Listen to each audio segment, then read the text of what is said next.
The worst part wasn't the whispers, it was the laughter. It was like a child's giggle, high-pitched and innocent, yet utterly wrong, echoing through the empty halls of the abandoned asylum. I know. You're probably picturing me as some thrill-seeking teenager, drawn to the forbidden like a moth to a flame. But trust me, I'm about as adventurous as a potted fern. My foray into the creepy crumbling shell of Blackwood Asylum was born out of the most unlikely scenario: a lost cat. It all started with Patches, my orange tabby with the personality of a grumpy old man. He was notorious for squeezing through impossible gaps, and one breezy afternoon, he managed to escape through an open window.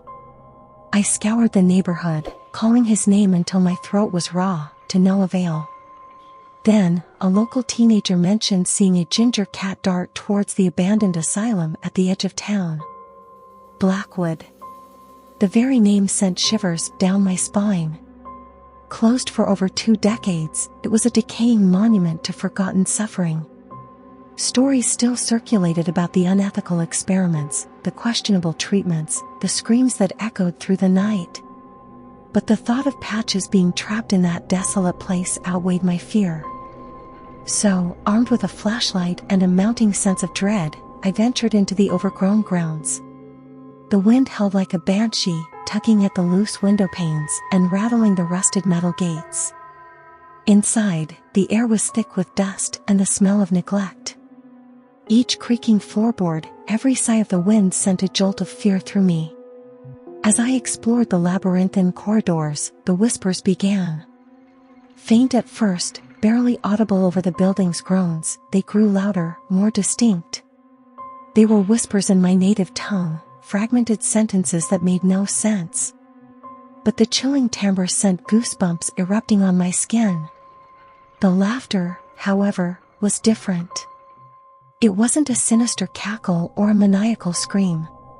It was the joyous, light-hearted laughter of a child, utterly out of place in this macabre setting. It danced around me, echoing through different rooms, seemingly mocking my progress.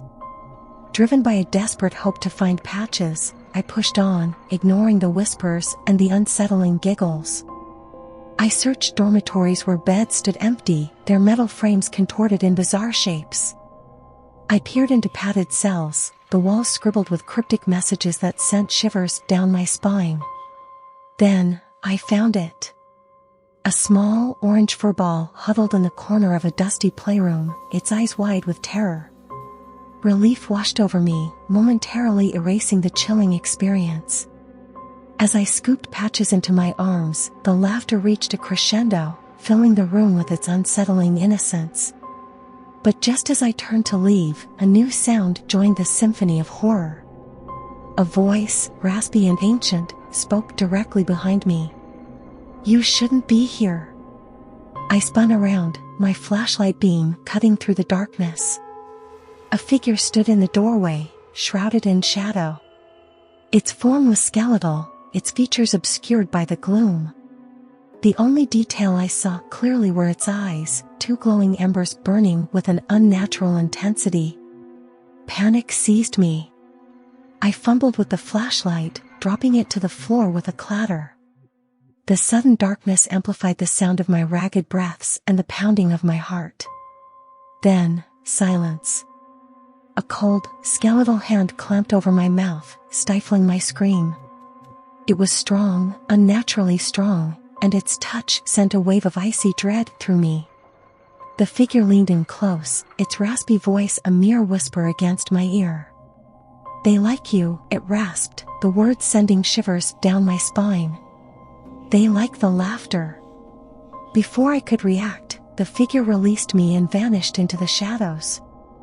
I stumbled back, tripping over debris, desperate to escape the suffocating darkness. The whispers and the laughter returned, louder than ever, swirling around me like a malevolent fog.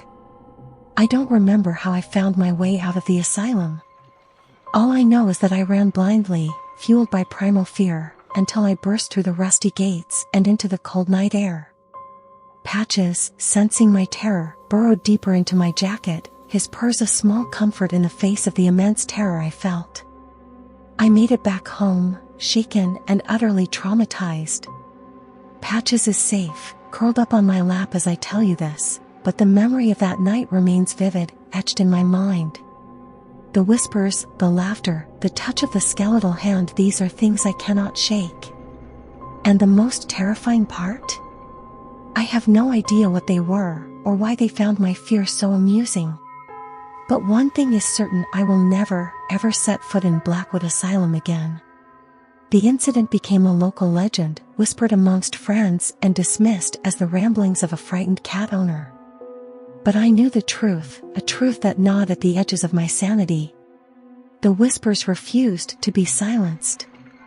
They started subtly, at night, just as I drifted off to sleep. Fragmented phrases, barely audible, spoken in the same haunting voice. "They like you," they'd say. "You'll see them again." Sleep became a refuge I no longer dared to seek. Exhaustion gnawed at me, but the fear of the whispers kept me awake, eyes glued to the shadows in my room. One day, while browsing the internet, I stumbled upon an old forum thread dedicated to Blackwood Asylum. It was filled with accounts from other visitors, each echoing similar experiences: the whispers, the laughter, the sense of unseen eyes watching.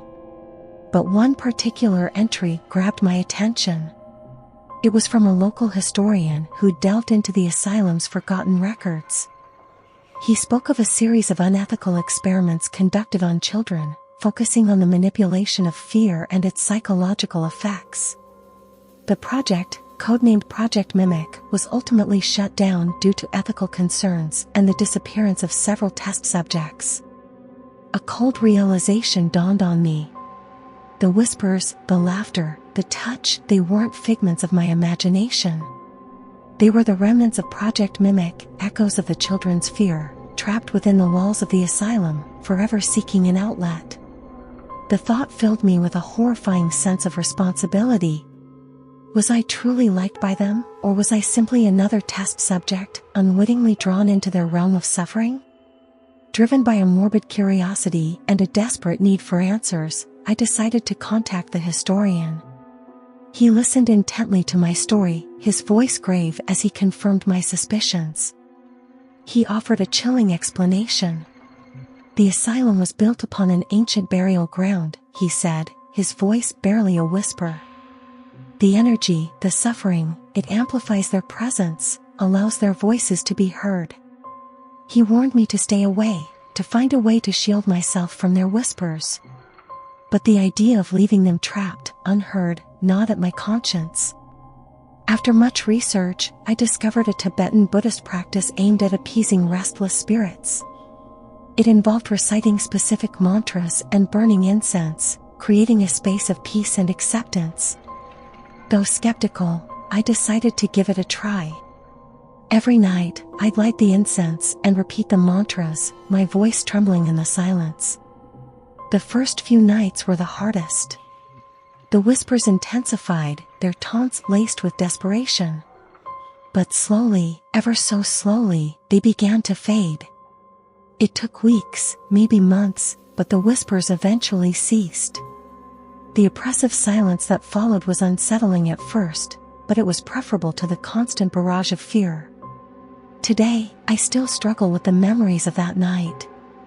The terror remains etched in my mind, a constant reminder of the darkness that lurks within the walls of Blackwood Asylum. But I also carry a sense of strange responsibility, a hope that my actions, however small, may have brought some form of peace to the restless souls trapped within. Whether that is true, I will never know. But one thing is certain, I will never forget the chilling laughter that echoed through the halls of the abandoned asylum, and the terrifying truth it revealed.